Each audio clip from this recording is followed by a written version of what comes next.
Hello traders, welcome to Dhan Telugu. నేను మీ Sesh Kumar.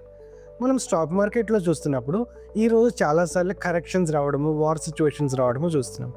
So ఇలాంటి టైంలో మార్కెట్ బాగా ఫాలో అవుతున్నప్పుడు జనరల్గా ప్రతి ఇన్వెస్టర్ లాంగ్ టర్మ్ కోసం ఆలోచిస్తున్నప్పుడు వాళ్ళు డెఫినెట్గా ఆలోచించేది ఏ స్టాక్స్లో నేను ఇన్వెస్ట్ చేయాలి అని. సో మనకి స్టాక్ మార్కెట్లో చూసుకున్నప్పుడు స్టాక్స్ అప్రాక్సిమేట్గా 5,000 వరకు ఉంటాయి. బట్ ఎప్పుడైతే మనం ఒక ప్రాపర్ వేలో ఒక రూల్ బేస్డ్ స్ట్రాటజీని బిల్డ్ చేసుకుంటామో, రూల్ బేస్డ్గా మనం స్టాక్స్ని ఫిల్టర్ చేసుకుంటామో, అలాంటి సందర్భాల్లో మాత్రమే మనకి క్వాలిటీ స్టాక్స్ ఫిల్టర్ అయ్యే ఛాన్స్ ఉంటుంది. సో ఈరోజు ఈ వీడియోలో మనం క్వాలిటీ స్టాక్స్ని ఫిల్టర్ చేసుకొని అండ్ ఈ స్టాక్స్ని మనం ఎందుకు ఫిల్టర్ చేసుకోవాలి ప్రతిదాన్ని ఒక రీజనింగ్తో నేర్చుకుందాం. సో వీడియోలోకి వెళ్ళే ముందు లైక్ అండ్ సబ్స్క్రైబ్ చేయడం మాత్రం మర్చిపోకండి. దీనికోసం మనం ధన్వెబ్లోకి లాగిన్ అవ్వాల్సి ఉంటుంది. ధన్వెబ్లోకి లాగిన్ అయిన తర్వాత మనకి టాప్ రైట్ కార్నర్లో కనిపిస్తున్న అనలైజ్ స్టాక్స్ ఆన్ స్కానెక్స్ అన్న ఆప్షన్ నుంచి మనం ఈ స్క్రీనర్ని యాక్సెస్ చేయొచ్చు. సో ఈ స్క్రీనర్కి సంబంధించిన కండిషన్స్ మనం ఆల్రెడీ సేవ్ చేసి ఉండడం వల్ల డైరెక్ట్గా నేను దాన్ని ఇప్పుడు ఓపెన్ చేస్తున్నాను. So techno fundamental screener. So మార్కెట్లో ఏవైతే మనకి టెక్నికల్స్ అండ్ ఫండమెంటల్స్ ఉంటాయి, ఈ రెండింటిని కంబైన్ చేస్తూ ఇన్స్టిట్యూషనల్ ఫ్లో కూడా ఎలా ఉంటుంది అన్న విషయాన్ని గమనించుకుంటూ ఈ అన్ని పారామీటర్స్ని బ్యాలెన్స్డ్గా చేస్తూ ఒక స్కానర్ని మనం ఇక్కడ క్రియేట్ చేయడం జరిగింది. సో ఇక్కడ మనం ఈ స్క్రీనర్ని ఓపెన్ చేసినప్పుడు మనకి డిఫరెంట్ కండిషన్స్ అనేవి కనబడడం జరుగుతుంది. సో ఇక్కడ మనం గమనించినప్పుడు ఎన్ఎస్సిలో ఏవైతే స్టాక్స్ ఉంటాయో ఆ స్టాక్స్ని మనం ఇక్కడ ఫిల్టర్ చేయమని అడగడం జరిగింది. And at the same time revenue growth అనేది greater than or equal to 10% in the past 5 years ఉండడం అనేది మనం ఒక కండిషన్గా పెట్టుకోవడం జరిగింది. సో రెవెన్యూ గ్రోత్ మనం పాస్ట్ 5 yearsలో అబ్జర్వ్ చేస్తున్నాము అంటే, సో ఈ మధ్యలో ఏదన్నా కంపెనీ కొంచెం అన్న డైరెక్షనల్గా మిస్ అయ్యి ఉంటే ఈ నెక్స్ట్ బిజినెస్ అది మనకి ఇక్కడ ఆటోమేటిక్గా ఫిల్టర్ అవ్వడం జరుగుతుంది. సో ఏ బిజినెస్ అయితే కన్సిస్టెంట్గా ఉంటుందో ఆ బిజినెసెస్ మాత్రమే మనకి ఇక్కడ ఫిల్టర్ అవడం జరుగుతుంది. అండ్ దీనివల్ల మనకి ఏవైతే స్టాగ్నేటెడ్ బిజినెసెస్ ఉంటాయో అవి ఆటోమేటిక్గా ఫిల్టర్ అవుట్ అవ్వడం జరుగుతుంది.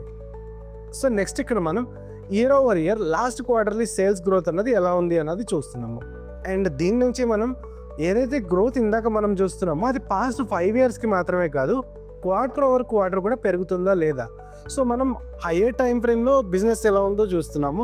And at the same time మనం దాన్ని షార్ట్ టైం ఫ్రేమ్లో బిజినెస్ ఎలా పర్ఫామ్ చేస్తుంది అన్న విషయాన్ని కూడా ఇక్కడ నుంచి గమనించడం జరుగుతుంది. సో ఇలా మనం హయ్యర్ టైం ఫ్రేమ్లో కన్సిస్టెన్సీని కూడా చూసాము అండ్ షార్టర్ టైం ఫ్రేమ్స్లో దాని సేల్స్ గ్రోత్ ఎలా ఉందో చూసాము.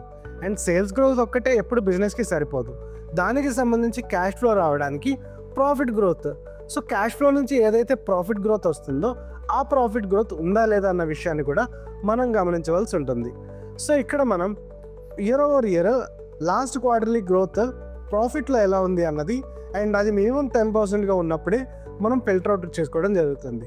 సో మనం సేల్ని కన్సిడర్ చేస్తున్నాము అండ్ 5 yearలో గ్రోత్ ఎలా ఉందో చూస్తున్నాము అండ్ షార్ట్ టర్మ్లో క్యాష్ ఫ్లో నుంచి మనకి రెవెన్యూ గ్రోత్ ఎలా ఉంటుంది అన్న విషయాన్ని కూడా చూస్తున్నాము.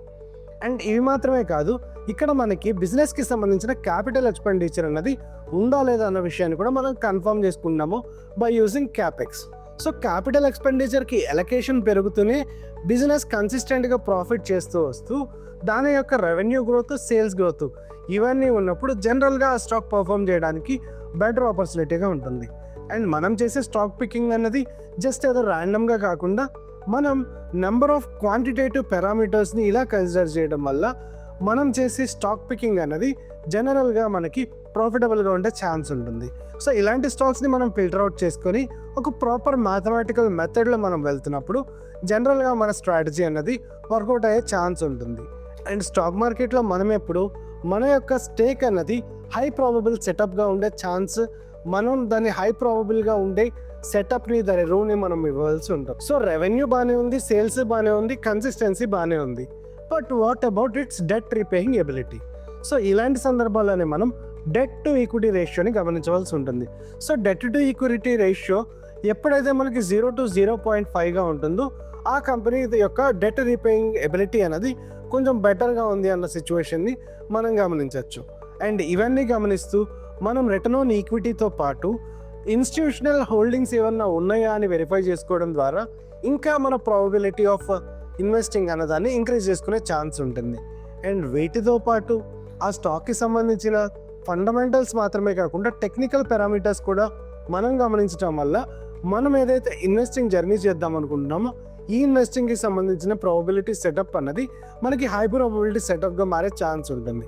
సో దీనికోసం మనం RSIని అండ్ క్లోజ్ ప్రైస్ అబౌవ్ EMIగా ఉండడాన్ని చూస్తున్నాము. అండ్ ఇలాంటి కండిషన్స్ అన్నీ ఎప్పుడైతే ఫుల్ఫిల్ అవుతాయో, ఈవెన్ దో మనకి స్టాక్ మార్కెట్లో ఒక మంచి ఫాల్ చూస్తున్నా, ఒక మంచి ఆపర్చునిటీగా ఆ బిజినెస్ని మనం చూసి మనం దానిలో ఇన్వెస్ట్ చేయడం వల్ల మనం మన యొక్క ట్రేడింగ్ స్ట్రాటజీని అండ్ ట్రేడింగ్ స్టైల్ని ఇంప్రూవ్ చేసుకునే ఛాన్స్ ఉంటుంది. అండ్ వీటికి మనం కావాల్సిన ఇంకా ఎక్స్ట్రా ఫిల్టర్స్ కూడా మనం యాడ్ చేసుకోవచ్చు.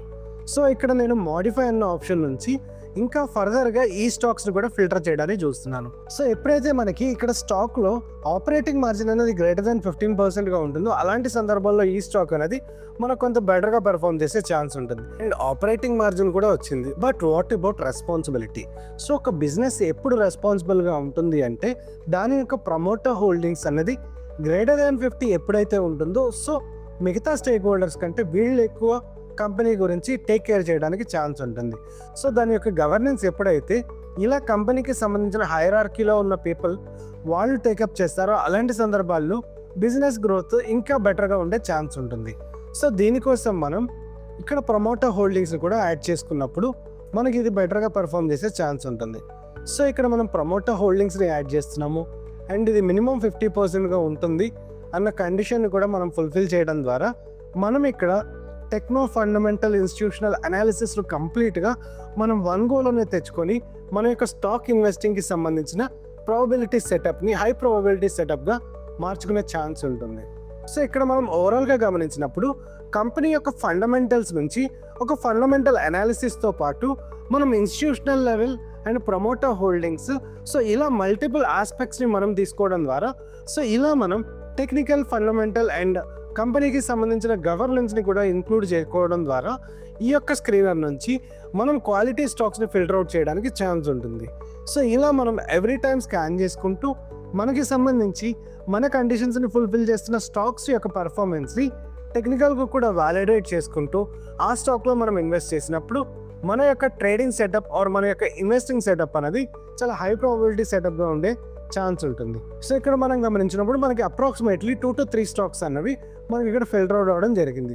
సో ఈ స్టాక్స్లో మంచి కరెక్షన్స్ వస్తున్నప్పుడు, సో ఇలాంటి స్టాక్స్లో మనం ఇన్వెస్ట్ చేయడం ద్వారా మనం ఏదైతే ఇన్వెస్టింగ్ చేస్తున్నామో ఈ ఇన్వెస్టింగ్ జర్నీ అనేది కొంత హై ప్రాబబుల్గా ఉండే ఛాన్స్ ఉంటుంది. అండ్ ఇలాంటి స్టాక్స్ని మనం ఫిల్టర్ అవుట్ చేయడం ద్వారా ర్యాండమ్గా ఏదో స్టాక్ని పర్చేస్ చేయడం కంటే మనం ఇలాంటి మల్టీ డైమెన్షనల్ అప్రోచ్తో వెళ్ళినప్పుడు మనకి ఈ స్టాక్స్ అనేవి బెటర్గా పర్ఫామ్ చేసే ఛాన్స్ ఉంటుంది. సో చూసారు కదా ఫ్రెండ్స్, దాన్ని తీసుకొచ్చిన ఈ స్కానెక్స్ టూల్ నుంచి మనకు కావాల్సిన స్టాక్స్ అండ్ టూల్స్ని మనం డైరెక్ట్గా ఫిల్టర్ అవుట్ చేసుకునే ఆప్షన్ దాన్ని మనకి ప్రొవైడ్ చేస్తుంది. సో ఈ వీడియోకి సంబంధించి మీకు ఎటువంటి డౌట్స్ ఫీడ్బ్యాక్ ఉన్నా కమెంట్ సెక్షన్లో తెలియచేయండి. సో ఈ స్క్రీనర్కి సంబంధించిన లింక్ని డిస్క్రిప్షన్ నుంచి యాక్సెస్ చేసుకోండి. అండ్ టెక్నో ఫండమెంటల్ అనాలిసిస్ కోసం మీరు ఎటువంటి టూల్స్ యూజ్ చేస్తారో కమెంట్ సెక్షన్లో తెలియజేయండి. మరో వీడియోతో మనం మళ్ళీ కలుద్దాం. నేను మీ Shashikumar and happy trading from Dhan. Investments in the securities market are subject to market risk. Read all the related documents carefully before investing.